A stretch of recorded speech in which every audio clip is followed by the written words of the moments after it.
নামটা লেখেন একটু। তুমি পারমিশন ছাড়া ঢুকলে কেন? আর বেয়াদবের মতো কথা বলছো কেন? তোমার নাম লিখতে হবে না কি করতে হবে সেটা আমরা বুঝবো। এটা স্কুল, বেয়াদবির জায়গা না।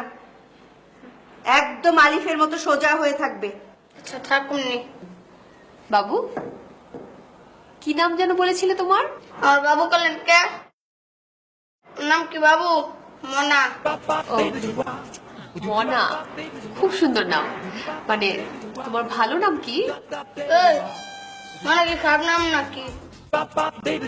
এই ছেলে তো ভারী বেয়াদব। এই ছেলে, আরেকবার বেয়াদবি করেছো তো একদম বেত দিয়ে পিটিয়ে লাল করে ফেলবো। চেনো না তো? এটা স্কুল। শোনো, আজ থেকে তোমার নাম হচ্ছে মনা মিয়া। শুধু মনা বলবে না। কি নাম? মনা।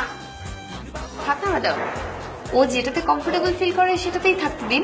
না না ম্যাডাম, ও আমাদের এখানে থেকে ম্যাট্রিক পাস করতে পারে। তখন একটা ম্যাট্রিক পাস ছেলের সার্টিফিকেটের নাম থাকবে শুধু মনা, সেটা কেমন দেখায় না? সেটাও ঠিক। মনা মিয়াতে তো ঠিক আছে না? পছন্দ হয়েছে বাবু? বয়স কত তোমার? বাবু 17-18। ম্যাম, আরে ধুর পাগল, কত হবে? বড় জোর 7 কি 8 হবে। আচ্ছা বাবু, তুমি যাও, ওইখানে ওই যে ছবি তুলছে ওই লাইনে গিয়ে দাঁড়াও। এই এদিকে এসো। কিসে? সালাম কোথায়? আসসালামু আলাইকুম। সালাম দিয়ে ঢুকবে, পারমিশন নিয়ে ঢুকবে এবং সালাম দিয়ে বের হবে। জি ম্যাডাম।